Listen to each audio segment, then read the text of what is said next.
A deafening silence filled the hallways, where two best friends once walked together, until one fateful day when only one returned home. 22 years of searching, wondering, and gradually accepting the unimaginable loss became the painful reality for a woman who never stopped listening for her friend's voice. Then, on an ordinary afternoon, while absently tuning the radio dial, the impossible happened. Familiar laughter, unmistakable speech patterns, and a voice she would recognize anywhere came flooding through the speakers. Before we begin, make sure to subscribe to the channel and comment where you're watching from. The sun had already begun its descent when Margaret Donovan first felt that twist of worry in her stomach. Claire should have been home by now. The dinner she'd prepared, Claire's favorite pasta dish, was getting cold on the kitchen table. She called her daughter's phone for the third time, each unanswered ring amplifying her concern. By 8 o'clock, panic had replaced worry. Margaret and her husband Thomas contacted Rachel Meyer, who confirmed she'd last seen Claire after school, waving goodbye in the parking lot. The Donovans immediately called the police, and within the hour, patrol cars lined their suburban driveway, casting eerie blue and red patterns across the neatly trimmed lawn. "She's never done anything like this before," Thomas explained to the officers, his voice cracking with emotion. "Claire always calls if she's going to be late." Word spread quickly through Madison's close-knit community. Neighbors emerged from their homes, offering support and joining the hastily organized search parties. By midnight, dozens of volunteers combed the streets, their flashlights piercing the darkness as they called Claire's name into the cool spring air. "Claire! Claire Donovan!" Their voices echoed between houses, met only by the occasional bark of a disturbed dog. The first significant discovery came shortly after dawn. A janitor found Claire's backpack behind the high school gym during his morning rounds. Police officers carefully documented the scene before opening the bag, their expressions grim as they cataloged its contents. A half-eaten apple turning brown at the edges, a water bottle, several textbooks, and a spiral notebook filled with doodles and class notes. "Nothing seems disturbed or out of place," one detective noted, zipping evidence bags. "No signs of struggle near where it was found."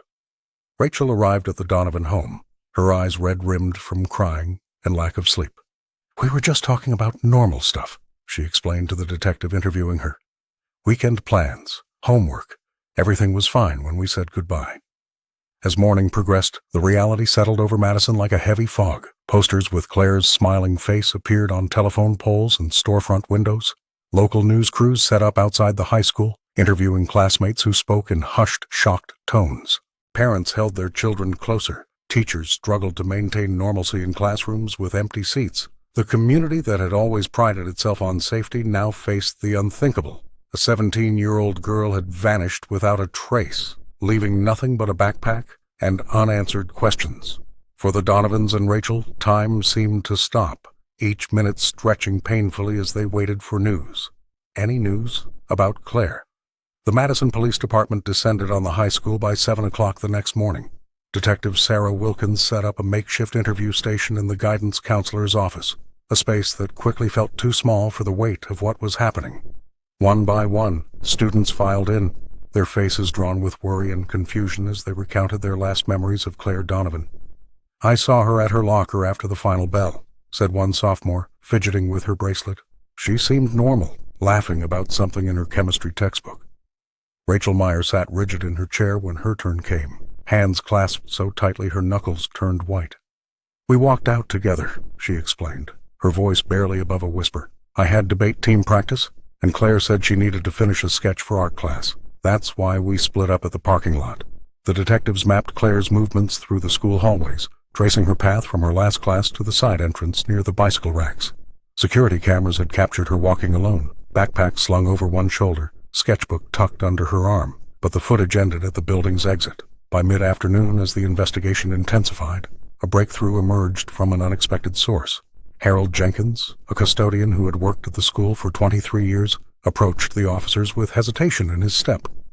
"I was emptying the recycling bins outside," he explained, removing his work cap and twisting it in his weathered hands. "I noticed that Donovan girl talking to someone in a vehicle. Didn't think much of it then. Kids get picked up all the time." The detectives pressed for details, but Harold's memory was frustratingly incomplete. "Dark color, I think. Couldn't tell you the make.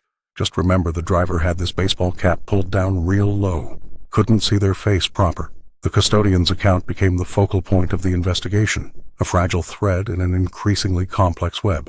Officers canvassed nearby businesses for security footage that might have captured the vehicle. They interviewed residents along possible routes Claire might have taken, hoping someone had noticed something unusual.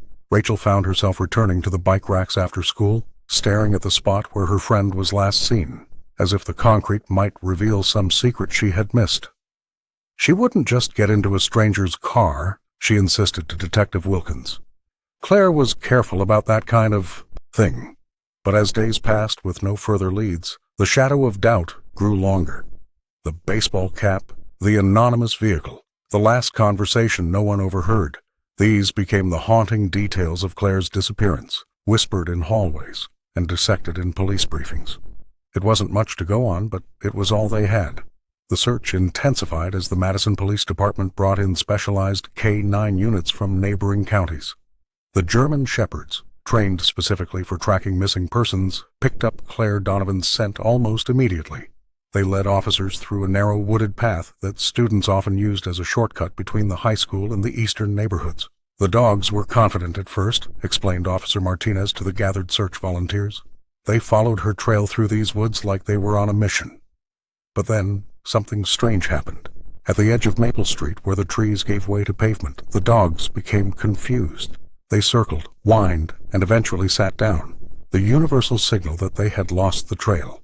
It was as if Claire had evaporated into the crisp spring air, leaving no molecular trace for the animals to follow. "I don't understand," Rachel Meyer whispered, watching from behind the yellow police tape. "She wouldn't just disappear.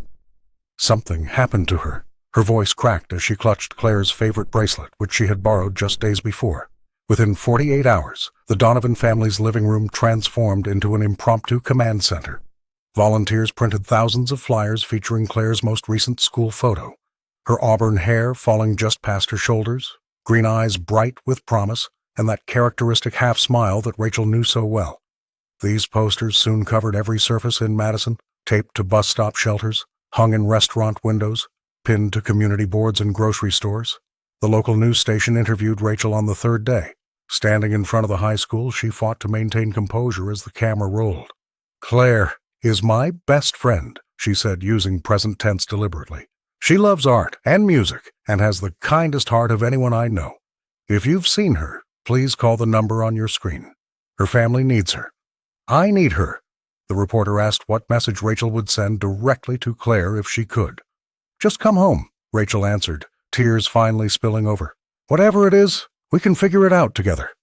Just please come home." The interview aired hourly on local channels, spreading the word throughout Wisconsin. Meanwhile, detectives continued interviewing students, teachers, and anyone who might have seen Claire that afternoon. The custodian's vague recollection of someone in a car remained their only lead, a frustratingly nebulous detail in an investigation that seemed to be dissolving before their eyes. For Rachel, for each passing hour without news brought a deeper, more suffocating sense of dread. The world continued turning while her own had stopped completely the moment Claire vanished. The search dogs lost Claire Donovan's scent at the road's edge, as if she had been lifted from the earth itself. The abrupt end to the trail left investigators puzzled and increasingly concerned. It wasn't uncommon for scents to fade, but the suddenness suggested Claire might have entered a vehicle, perhaps voluntarily, perhaps not. Within days, posters bearing Claire's smiling face appeared throughout Madison, her image watched from storefront windows, bus shelters, and community bulletin boards. The black and white photocopies fluttered in the spring breeze, a ghostly reminder of her absence. Each poster included the same school photograph, Claire with her hair pulled back, a half-smile that revealed nothing of what might have been going through her mind that day. Rachel Meyer could barely contain her emotions during her television appearance. The local news station positioned her in front of Claire's locker, now a makeshift memorial covered with notes and photographs. "Please," she pleaded, her voice cracking, "if anyone saw anything, even something that seems unimportant." Claire wouldn't just leave. The camera lingered on her tear-streaked face as she described their last moments together. The mundane conversation, the casual goodbye that she replayed endlessly in her mind. Behind the scenes, police officers interviewed everyone who might have crossed paths with Claire that afternoon. The custodian's account of someone in a car wearing a baseball cap became the focus of their investigation, but without a vehicle description or license plate, progress stalled. Rachel found herself trapped in a strange limbo. Classmates treated her differently. Some avoided eye contact while others bombarded her with questions she couldn't answer. Teachers offered extensions on assignments she couldn't concentrate on anyway. The attention was simultaneously comforting and suffocating. At night, Rachel would lie awake, reconstructing that final afternoon. Had Claire seemed nervous? Was there something in her voice, some hidden meaning in their conversation that she had missed? The more she searched her memory, the less certain she became of the details. The local newspaper ran daily updates on the search, each headline more desperate than the last. Search continues for missing teen. Became no new leads in Donovan disappearance. Claire's absence became a wound in Madison's collective consciousness, a reminder that even in their tight-knit community, children could vanish without warning. As days stretched into weeks, theories multiplied. Some whispered about abduction, others suggested Claire had run away to escape family problems no one had noticed. The most persistent rumors hinted at a secret double life, a boyfriend no one knew about, or troubles hidden beneath her quiet exterior. Each possibility felt both plausible and impossible to Rachel. The Claire she knew wouldn't just disappear. But then again, how well did anyone really know their best friend? 2 years passed with no sign of Claire Donovan. Madison had settled into an uneasy rhythm, where her absence became part of the town's collective consciousness. Missing person posters, once fresh and urgent, now curled at the edges on community bulletin boards, faded by sun and seasons. For Rachel Meyer, time hadn't dulled the pain. Each morning, she woke expecting to hear that today would be the day Claire would be found. Each night she fell asleep clutching her friend's borrowed sweater, now worn thin from handling. Then came the call. It was just after midnight when the Meyer family's answering machine clicked on. Rachel's father had already gone to bed. Her mother was reading in the living room. The mechanical whir of the tape spinning was followed by silence, then breathing, then a whisper that would haunt them all. "Tell Rachel I didn't forget." 3 seconds of audio. 7 words. A lifetime of questions. By morning, the Meyer household was once again filled with investigators. They played the recording repeatedly, each time sending shivers down Rachel's spine. The voice analysis experts were cautious. The quality was poor, the whisper deliberately disguising the speaker's identity. But they couldn't rule out that it might be Claire. "It sounds like her," Rachel insisted, tears streaming down her face. "The way she says my name. No one says it exactly like that." The police traced the call to a payphone in Chicago, nearly 3 hours from Madison. Detective Phillips and his partner drove there immediately, only to find workers dismantling the booth. The telecommunications company had scheduled its removal months earlier. The timing seemed cruelly coincidental. Someone knew exactly when to call, Detective Phillips told the local newspaper. They knew exactly how to avoid being caught. The mystery deepened. Why Chicago? Why now? Was Claire being held against her will, or had she somehow orchestrated this herself? The questions multiplied, feeding the rumor mill that had never fully quieted. For Rachel, the message was both torture and salvation. It meant Claire might still be alive. It meant her friend hadn't forgotten her. But it also meant someone, Claire, or her captor, was playing a calculated game. Hope flickered anew throughout Madison. Search efforts that had dwindled to occasional weekend volunteers suddenly swelled again. The high school held a vigil. Claire's parents, who had begun the painful process of accepting their daughter might never return, found themselves thrust back into the spotlight and the agony of uncertainty. Rachel kept the answering machine tape in a small wooden box beside her bed. Sometimes, late at night, she would play it, analyzing each breath and syllable, searching for clues in the static. "Tell Rachel I didn't forget." 7 words that changed everything, and nothing at all. Rachel Meyer couldn't get the voice out of her head. Day and night, she replayed the answering machine message, studying every breath, every pause, every subtle inflection. "Tell Rachel I didn't forget." 5 words that had shattered her carefully constructed acceptance of Claire's absence. The detectives had analyzed the recording extensively. While they couldn't definitively confirm it was Claire Donovan, they couldn't rule it out either. The voice, a whisper that seemed deliberately disguised, contained just enough of Claire's distinctive cadence to keep hope painfully alive. "It's the first lead in 2 years," Detective Harmon told the Meyer family, his expression carefully neutral. But I don't want you getting your hopes up prematurely. Rachel didn't care about caution. She'd listened to the recording hundreds of times, sometimes with headphones pressed so tightly against her ears that they left marks. She knew it was Claire. The way the whisper lingered on the R in her name, that was uniquely her friend. The call had been traced to a payphone in Chicago, nearly 3 hours from Madison. By the time investigators arrived, the phone booth had been removed during routine maintenance, taking with it any fingerprints or DNA evidence that might have confirmed Claire's survival. Why Chicago? Rachel asked her parents one night, spreading maps across the kitchen table. Why call after 2 years? Why not just come home? Her questions multiplied faster than answers could follow. The Donovan family hired private investigators to canvass the Chicago neighborhood where the call originated. They showed Claire's picture to business owners, residents, and homeless shelters. Nothing. Rachel began keeping a journal of theories. Perhaps Claire had been taken against her will but had finally found a moment to reach out. Maybe she'd run away and regretted cutting ties completely. Or perhaps, and this thought terrified Rachel most, someone was cruelly impersonating her missing friend.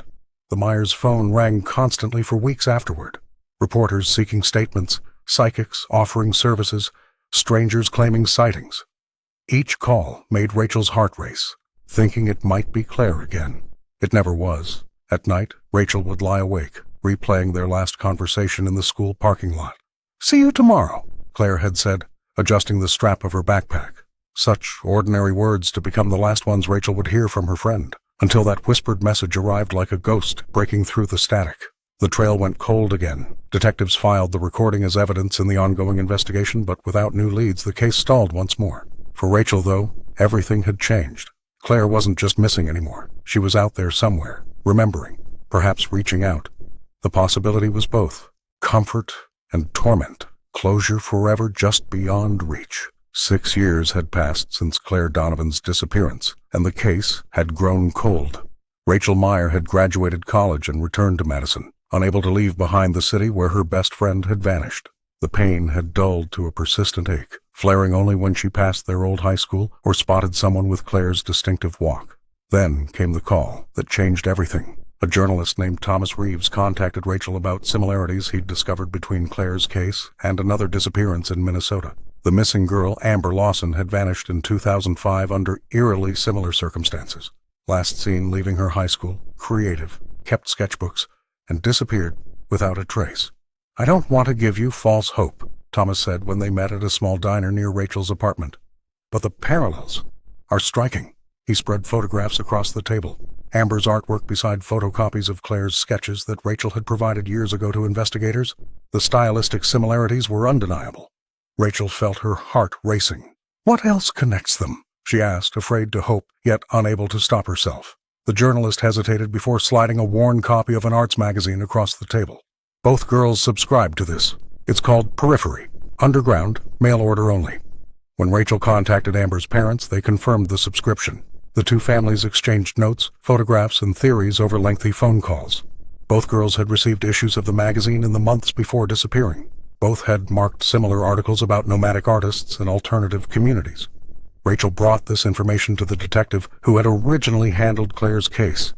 "This could be the break we've been waiting for," she insisted, spreading the evidence across his desk. The detective remained skeptical. "Teenage girls interested in art subscribing to the same magazine? That's hardly conclusive," he said, barely glancing at the materials. "We can't justify reopening the investigation based on this coincidence." But Rachel couldn't let go. She began tracing the magazine's distribution, calling the post office, tracking down former subscribers. She created a map on her bedroom wall, marking locations where the magazine had been sent, searching for patterns that might lead to Claire. For the first time in years, Rachel felt something beyond grief, purpose. The thread was thin, perhaps imaginary, but it was hers to follow. She started a correspondence with Amber's family, exchanging theories and comparing timelines. "The police think we're grasping at straws," Rachel wrote to them one night. "Maybe we are. But it's the first new lead in 6 years, and I'm not letting it go." She fell asleep that night beneath her wall of connections, dreaming of Claire holding a sketchbook, always just out, of reach. In 2007, Rachel Meyer found herself standing in the cramped office of an investigative journalist who had contacted her out of the blue. 6 years had passed since Claire Donovan vanished, and the raw wound of loss had scarred over but never truly healed. The journalist, a woman with sharp eyes and a reputation for uncovering forgotten cases, spread photographs across her desk. "Look at this girl from Minnesota," she said, pointing to a school portrait. "Disappeared 3 months after Claire. Same age, same artistic interests, same circumstances. Last seen near her school." Rachel's heart hammered against her ribs as she studied the image. The similarities were undeniable. Both girls had kept detailed sketchbooks. Both had vanished without struggle, as if they'd simply stepped out of their lives. "There's something else," the journalist continued, sliding forward a subscription list. Both girls had recently subscribed to this underground arts magazine. It's small, mail order only, the kind of thing passed between creative types. Rachel's fingers trembled as she flipped through a sample copy. The pages were filled with experimental poetry, abstract art, and philosophical musings, exactly the kind of material Claire would have devoured.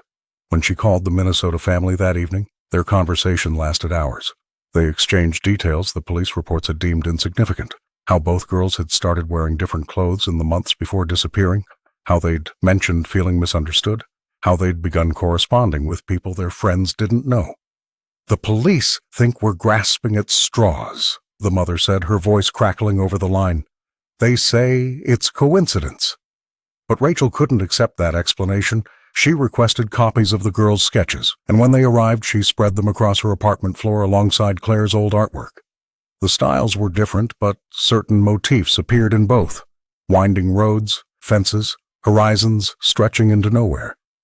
Rachel created a bulletin board in her bedroom, connecting red strings between photos, notes, and magazine clippings. She studied subscription records, trying to trace distribution patterns. Each night she fell asleep beneath this web of possibilities, this constellation of hope. Law enforcement remained unconvinced. "Teenage girls share interests," one detective told her dismissively. "It doesn't mean there's some conspiracy." But Rachel's determination only hardened. She began exchanging weekly letters with the Minnesota family, sharing theories and possibilities. Together they pieced together timelines, analyzed artwork, and searched for patterns in the magazine's content. "I know everyone thinks I'm obsessed," Rachel confided to her journal. "Maybe I am, but Claire is out there somewhere. And if this magazine connects her to another missing girl, then it's the first real lead in years.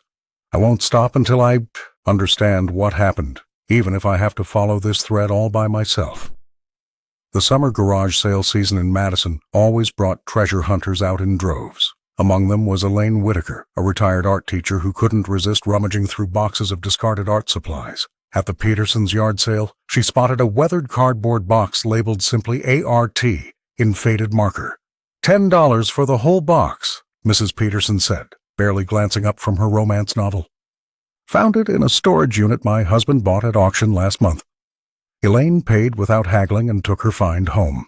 That evening, as she sorted through dried-up markers and half-used charcoal sticks, her fingers brushed against something at the bottom, a leather-bound sketchbook. The cover was worn smooth from handling, and when she opened it, the inscription on the first page made her breath catch: "Property of Claire D." The name triggered immediate recognition. Even 10 years after the disappearance, Claire Donovan's face remained etched in the community's memory.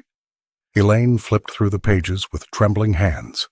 The drawings were unmistakably skilled: roads stretching toward vanishing points, chain-link fences viewed from unusual angles, gas stations captured in twilight. Each scene seemed ordinary, yet unsettling, as if the artist was documenting places of transit rather than destination. When Elaine contacted the police, Detective Morales arrived within the hour. He photographed each page meticulously, his expression betraying nothing as he examined the artwork. "The storage unit," he asked. "Any information on the previous renter?" Mrs. Peterson could only provide the auction paperwork. A unit abandoned 3 years prior. Payments stopped. No forwarding address. Another dead end.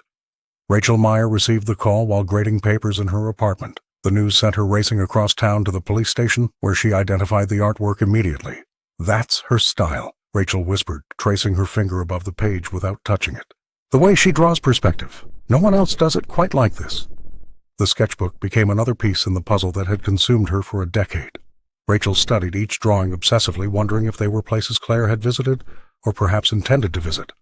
Were they messages, breadcrumbs, or simply the artistic expression of someone who wanted to disappear?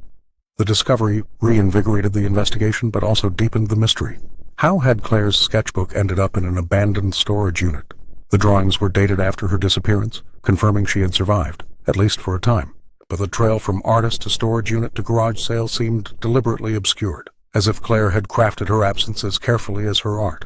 For Rachel, the sketchbook represented both hope and torment, proof of life, but no way to reach it. Rachel's hands trembled as she flipped through the sketchbook, her fingers tracing the familiar curves and lines that could only belong to Claire Donovan. 10 years had passed since her friend vanished, yet here was something tangible, something real that connected them across the void of time. "It's definitely hers," she whispered to the empty room. The strokes were unmistakable, the way Claire always pressed too hard at the beginning of a line, how she smudged shadows with her pinky finger instead of a blending tool.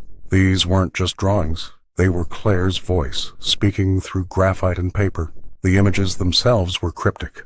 A gas station with an unusually detailed sign, but no identifying text. A stretch of highway with distinctive guardrails. A chain-link fence surrounding what might be a storage facility.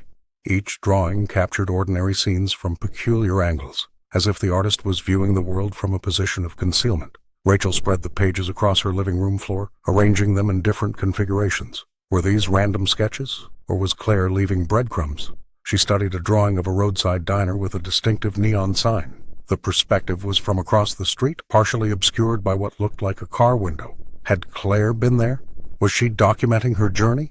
The young teacher grabbed her laptop and began searching for matches to the locations. Hours melted away as she cross-referenced architectural details, comparing Claire's renderings to images of roadside establishments across the Midwest. Each potential match sent a surge of adrenaline through her body, only to dissolve into disappointment upon closer inspection. "What are you trying to tell me?" Rachel murmured, rubbing her tired eyes. The drawings seemed intentionally vague, detailed enough to be somewhere specific but stripped of any text or landmarks that might identify them conclusively. On the final page, unlike the others, was a self-portrait. Claire had drawn herself sitting at a window, looking out at a landscape that matched none of the previous sketches. Her hair was different, shorter, with bangs, and there was something in her expression that Rachel couldn't quite place. Not fear or sadness, but a quiet resolve. Rachel placed her palm against the image as if she could reach through the paper and touch her friend. The sketchbook was both a miracle and a torment, proof that Claire had existed beyond that spring day in 2001, yet offering no clear answers about where she was now or why she had disappeared. "I'll find you," she promised the silent drawing. "Whatever these mean, I'll figure it out." She carefully closed the sketchbook, knowing she would return to its pages again and again, searching for the code that might lead her back to Claire. Rachel spent hours examining the sketchbook, her fingers tracing each line with reverence. Claire Donovan's distinctive style was unmistakable. The way she shaded corners, her characteristic cross-hatching technique, the subtle pressure points where her pencil had lingered. These weren't just drawings. They were fragments of her missing friend. "This is definitely Claire's work," she whispered to herself, carefully turning each page as if handling a sacred text. The drawings seemed to follow a pattern. Gas stations with oddly specific details, fence lines that curved unnaturally, roads that disappeared into vanishing points that defied perspective. Were they real places? Messages? Or simply the creative outpourings of Claire's artistic mind? The teacher held the sketchbook under her desk lamp, tilting it to catch shadows that might reveal indentations or hidden marks. Some pages contained what looked like coordinates disguised as decorative elements. Others featured recurring symbols, a particular cloud formation, a distinctive tree, a peculiar road sign that appeared in multiple drawings. "What are you trying to tell me?" Rachel murmured, photographing each page to analyze later. She created a wall in her apartment dedicated to the mystery, printouts of the sketches connected by red string, notes scribbled on index cards, maps of the Midwest with potential locations marked. Some nights she would sit cross-legged on her living room floor until dawn, comparing the sketches to satellite images, searching for matches. The obsession consumed her, both torment and comfort. Each drawing felt like a breadcrumb, a deliberate clue left by someone who wanted to be found, but only by the right person. Rachel's colleagues worried about her growing fixation. "You need to consider that this might just be coincidence," her department head suggested gently after finding her analyzing the sketchbook during lunch break. Art supplies get sold and resold all the time. But Rachel couldn't accept that explanation. The timing was too perfect, the style too familiar. She recognized the way Claire drew hands, always slightly larger than anatomically correct, a quirk from their high school days. She remembered teasing her friend about it during art class, the two of them laughing until the teacher shushed them. The most haunting drawing appeared on the final page, a girl sitting alone at a window, looking out at a landscape that matched none of the previous sketches. The figure's posture conveyed a profound loneliness that made Rachel's chest ache. Was this how Claire saw herself, or was it how she imagined Rachel, waiting endlessly for answers? Each page offered both revelation and frustration, tantalizing hints without resolution. Rachel couldn't decide if the images were maps of Claire's journey, coded messages meant for interpretation, or simply the expressions of an artistic soul in perpetual motion. But one thing remained certain. Somewhere between the pencil strokes and shaded corners lay the ghost of her friend, speaking in the only language that remained between them. By 2016, Rachel Meyer had transformed her life around the void Claire's disappearance had created. The once carefree teenager was now a high school English teacher, her classroom walls adorned with literary quotes about memory and loss. Though she maintained a professional demeanor with colleagues and students, those who knew her well recognized how she kept everyone at arm's length, fearing the pain of additional abandonment. The 15th anniversary of Claire's disappearance loomed like a shadow. Rachel organized a memorial lecture at Madison High, their old school, titled Missing But Not Forgotten: The Impact of Unresolved Loss. The auditorium filled with former classmates, teachers, and community members who remembered the case that had shaken their town. As Rachel stood at the podium, her voice steady despite the emotion churning inside, she scanned the audience. She always did this, searching for a familiar face that might be Claire's, aged by 15 years but still recognizable to someone who had memorized every freckle and expression. "Time doesn't heal all wounds," she told the crowd. "Sometimes it just teaches us to carry them differently." After the lecture, Rachel returned to her classroom to collect her belongings. The folded note on her desk was so innocuous she almost missed it. Opening it, her hands began to tremble. "She listens to you still." The handwriting, the distinctive curl of the S, the slant of the L's, matched Claire's biology notes Rachel had kept all these years. When she showed the note to her colleagues, they exchanged concerned glances.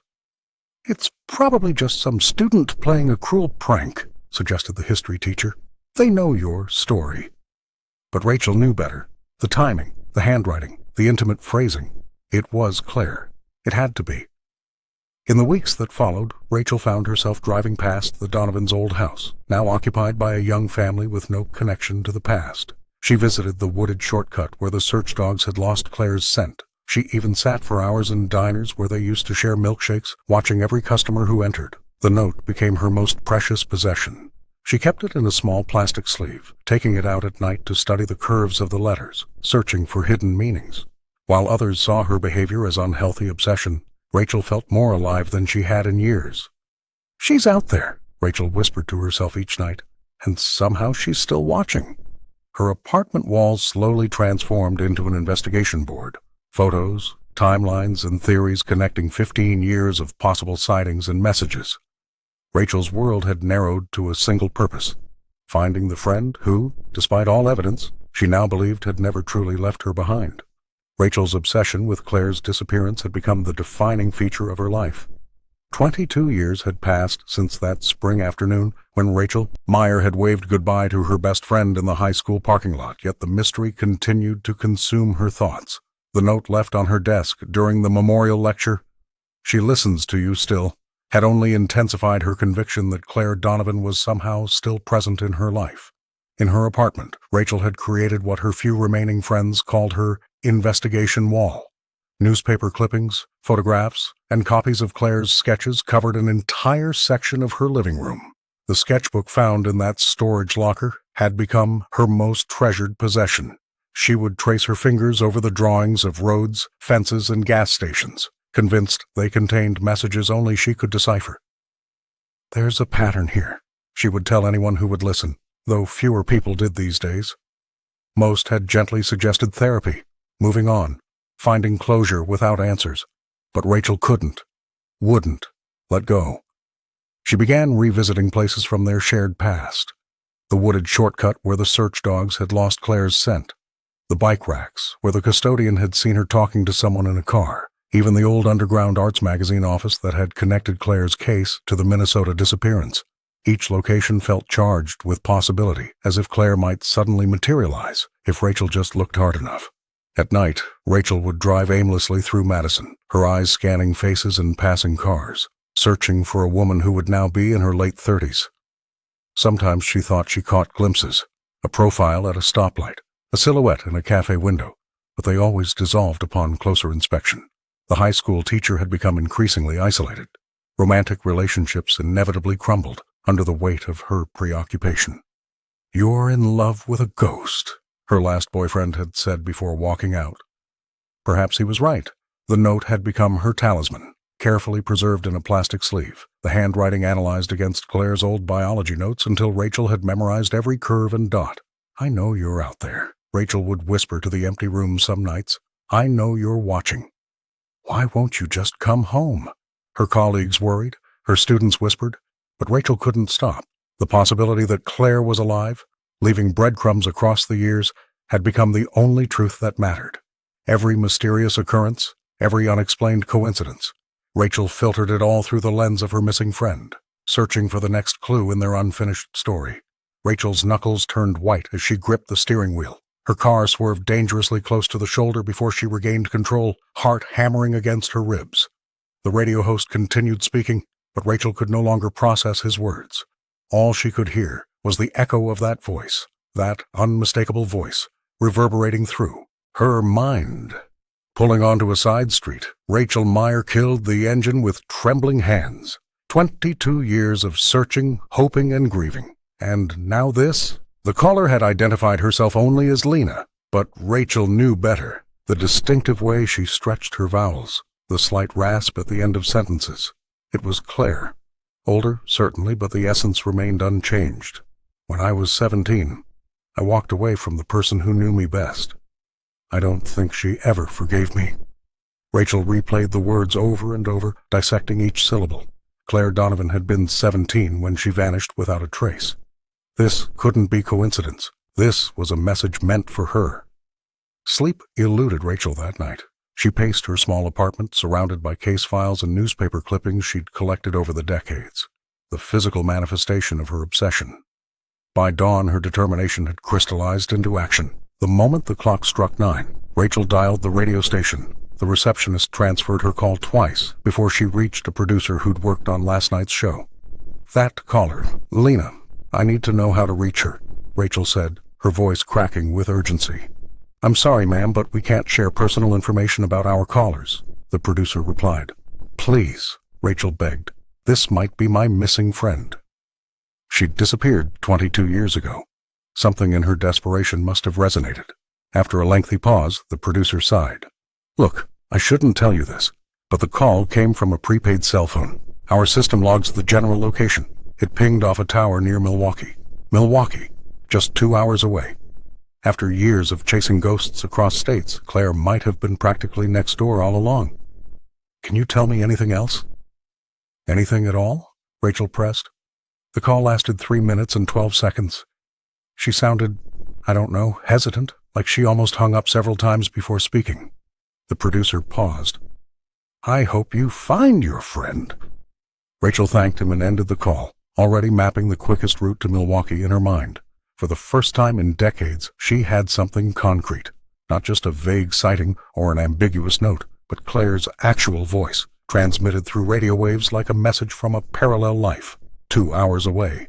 After 22 years of absence, Claire Donovan might finally be within reach. Rachel couldn't shake the feeling that she had just heard her long-lost friend's voice on the radio. With trembling hands, she dialed the number of Marcus Reed, the investigative journalist who had covered Claire's disappearance years ago.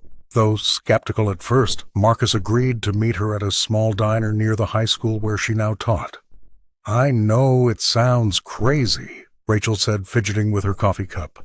"But I'd recognize that voice anywhere. It was Claire." Marcus nodded thoughtfully. His years of investigating missing persons cases had taught him never to dismiss a potential lead, no matter how unlikely. "If it was her, we need to move quickly. Radio stations keep records of their calls. The next morning, they visited the station together. After some persuasion and a reminder of the high-profile nature of the Donovan case, the station manager provided them with the phone records from that night. The call had indeed come from a prepaid cell phone, traced to a tower just outside Milwaukee, less than 2 hours from Madison. "This is the closest we've been in 22 years, Rachel whispered, staring at the location data as if it might disappear if she looked away. Working his connections, Marcus managed to identify a gas station near the cell tower that had surveillance cameras. The footage from that night was grainy and imperfect, but it showed a woman in her late 30s purchasing coffee around the time of the call. Rachel leaned forward, her heart pounding as she studied the figure on the screen. The woman kept her head down, but when she reached for her change, she briefly looked up. There, just visible above her right eyebrow, was a distinctive scar, a small crescent shape. "That's her!" Rachel gasped, gripping the edge of the desk. "Claire fell off her bike when we were 9. She needed 7 stitches right there." Marcus zoomed in on the image, enhancing it as much as the outdated system would allow. The scar matched the description in Claire's missing person file perfectly. "After all this time," he said quietly, "we have visual confirmation." Rachel couldn't tear her eyes from the screen. The woman was older, her features matured, but unmistakably Claire Donovan, the same person who had vanished without a trace after school that spring day, leaving behind nothing but questions and heartache. "She's alive," Rachel whispered, tears streaming down her face. "All these years, she's been out there." The journalist placed a comforting hand on her shoulder. "Question is, what do we do now?" Rachel wiped her eyes, a new determination hardening her features. "We find her. I need to know why. Before we begin, make sure to subscribe to the channel and comment where you're watching from." Rachel enlisted the help of the journalist who had covered Claire's case years earlier. The man's investigative instincts had never dulled, and he still carried the weight of this unsolved mystery. Together, they obtained phone records from that night, meticulously tracing the call to a gas station near the cell tower in Milwaukee. "This could be nothing," the journalist cautioned as they reviewed the grainy surveillance footage from the station. But Rachel barely heard him, her eyes fixed on the screen. A woman with shoulder-length hair stood at the counter, buying coffee. Though the quality was poor, a distinctive scar above her eyebrow was visible, exactly where Claire Donovan had been injured falling from a tree when they were 9 years old. "That's her," Rachel whispered, her finger trembling as she pointed to the mark. Claire fell trying to reach a bird's nest. 7 stitches. It was the first visual confirmation in over 2 decades, and Rachel felt her world simultaneously expand and contract. The journalist remained cautious but couldn't deny the resemblance. "We should notify the authorities," he suggested, but Rachel hesitated. Something in her gut told her that official involvement might cause Claire to disappear again. They printed several still frames from the footage, studying each one for additional clues. The woman wore no jewelry, carried no bag, and paid in cash, deliberately leaving no trail. She moved with a confidence that suggested she knew exactly what she was doing. "She called the station knowing I might be listening," Rachel realized. "She wanted me to find her, but on her terms." That night, Rachel couldn't sleep. The image of Claire, older, changed, but unmistakably her, played on repeat in her mind. By morning, she had made her decision. She packed a small suitcase, called in sick to the high school where she taught, and drove the 2 hours to Milwaukee. For 3 days, Rachel distributed flyers at homeless shelters, community centers, and art collectives throughout the city. She showed the surveillance image to dozens of people, careful to present herself as a friend rather than someone pursuing a missing person. Each night, she returned to her cheap motel room with nothing but dead ends and growing doubts. On the 4th morning, Rachel walked to her car in the motel parking lot, exhaustion weighing on her shoulders. She stopped short. Taped to her windshield was a sketch drawn in charcoal. 2 teenage girls holding hands outside a school building, their faces turned toward each other in silent understanding. The style was unmistakable, the same flowing lines and distinctive shading that had filled Claire's sketchbooks years ago. Rachel carefully removed the drawing, her hands shaking. This wasn't just confirmation that Claire was alive, it was an invitation to keep searching. Rachel's heart raced as she paced the floor of her hotel room in Milwaukee. After 22 years of searching, she felt closer than ever to finding Claire Donovan. The surveillance footage from the gas station played on repeat in her mind, that familiar scar above the eyebrow, the way the woman tilted her head slightly when reaching for her coffee. Little mannerisms that time couldn't erase. Her cell phone rang just after 9 that evening. Rachel lunged for it, nearly knocking over the lamp on the nightstand. "Hello?" she answered, her voice barely above a whisper. The silence on the other end lasted 3 seconds too long. Then a voice, older, rougher around the edges, but unmistakable in its cadence and tone. "Please, stop looking. I'm fine. I can't go back." 7 words. That was all Claire offered before the line went dead. Rachel called back immediately, but the number was already disconnected. She sat on the edge of the bed, phone clutched against her chest, tears streaming down her face. For the first time in over 2 decades, she had absolute confirmation. Her best friend was alive. The journalist had warned her about this possibility, that Claire might not want to be found. Sometimes people who disappear have reasons they believe justify their actions, he had explained while helping her trace the radio call, but nothing could have prepared Rachel for the reality of hearing Claire's voice, only to be rejected. She called the police detective who'd been assigned to the reopened case, but stopped short of sharing what had happened. Something in Claire's voice, a fragility beneath the firmness, made Rachel hesitate. This wasn't about the law anymore. This was about the promise 2 17-year-old girls had made to always protect each other. Rachel spent the night staring at the ceiling, replaying their last day together. The spring afternoon in Madison, the casual goodbye in the high school parking lot. What signs had she missed? What burdens had Claire been carrying that were too heavy to share? Morning came with cruel clarity. Claire was alive, but wanted to remain hidden. The truth was within reach, yet wrapped in heartbreak. Rachel packed her belongings, ready to check out of the hotel, when her phone buzzed with a text from an unknown number. Corner of Maple and 4th. Noon. She froze, wondering if it was another message from Claire. The address led to a small coffee shop just blocks away. Rachel checked her watch. She had 2 hours to decide whether to respect Claire's wishes to be left alone or to take this potential opportunity to finally understand why her best friend had walked away from everything 22 years ago. The DNA results came back from the lab, confirming what Rachel Meyer had felt in her bones all along. The coffee cup discarded at the Milwaukee gas station belonged to Claire Donovan. After 22 years of searching, wondering, and grieving, science had finally validated her instincts. The woman in the grainy surveillance footage was indeed her long-lost friend. Detective Morris called with the news, his voice carefully measured. "We've notified the Donovan family. They are in shock, as you can imagine. We'll be organizing a formal interview and—" Rachel interrupted him. "Has anyone spoken to her yet?" "No. We're establishing a protocol for first contact. Given the unusual circumstances—" Her phone beeped with an incoming text message. Unknown number. 4 words that made her heart stop. Lakeside Park. Tomorrow. Noon. Rachel didn't tell the authorities. This moment belonged to her alone after decades of waiting. The next day, she arrived at the park 30 minutes early, her hands trembling as she sat on a bench overlooking the water. Every approaching footstep made her breath catch. Then, suddenly, Claire was there. She looked different, her once blonde hair now dark and cropped short, fine lines around her eyes, a weathered quality to her skin that spoke of years lived outdoors.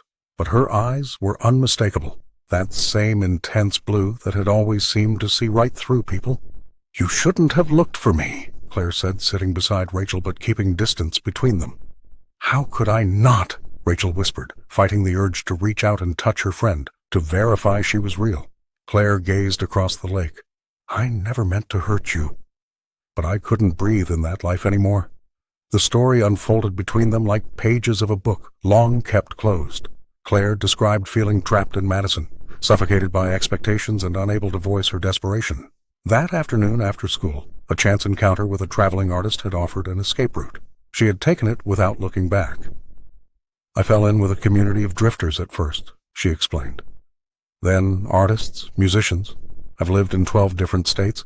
I've been a muralist, a festival organizer, a farm worker." "Why didn't you ever tell me?" Rachel asked, tears streaming down her face. Claire's expression softened with regret. "At first I couldn't risk being found. Later. The longer I waited, the harder it became. The silence became its own prison. And the messages over the years? The sketchbook? The phone call? I couldn't stay completely away," Claire admitted. "You were the only thing I truly missed." The DNA test confirmed what Rachel already knew in her heart. The coffee cup discarded at the Milwaukee gas station held the genetic signature of Claire Donovan. the friend who had haunted her thoughts for 22 years. When the lab results came back, the authorities immediately wanted to launch a full investigation, but Rachel received something more personal. A handwritten note slipped under her apartment door with an address and time. "Come alone," it read in the familiar looping script that had once filled the margins of shared biology notes. The meeting place was a quiet park on the outskirts of Milwaukee, far from prying eyes. Rachel arrived early, her hands trembling as she sat on a weathered bench overlooking a small pond. When a figure approached from behind, Rachel knew without turning that her wait was over. "You look the same," Claire said, her voice deeper than Rachel remembered, but unmistakably hers. Claire Donovan had changed, her once long hair now cut short, a thin scar above her eyebrow more pronounced than in childhood. But her eyes held the same intensity that had drawn Rachel to her friendship decades ago. "I've been watching you," Claire admitted as they sat side by side, neither quite looking at the other. "At your teaching conferences, your memorial events. I stood in the back of your classroom once during parent-teacher night." Rachel struggled to process this revelation, that while she had been searching desperately, Claire had been deliberately hiding in plain sight. "The sketches, the notes, those were all you?" Claire nodded. "I couldn't stay away completely. But I couldn't come back either." She explained how at 17 she had felt suffocated by expectations, by the smallness of their town, by a future that seemed predetermined. The day she disappeared, an opportunity presented itself, a ride with a traveling artist she'd met through the underground magazine. "I chose to leave," Claire said softly, "and once I was gone, coming back became impossible. The longer I waited, the harder it got." For Rachel, the reunion was a tangle of emotions. Relief that her friend was alive colliding with the betrayal of 2 decades of unnecessary grief. "You could have told me," Rachel whispered, tears streaming down her face. "All these years, I thought someone had hurt you." Claire reached for Rachel's hand. "I'm sorry. I was selfish, but I built a life I needed, with people who understood me." The journalist had been right about one thing. There was a pattern to Claire's disappearance, but it wasn't sinister, just the desperate act of a young woman seeking freedom at any cost. "I never forgot you," Claire said. "Not for one day."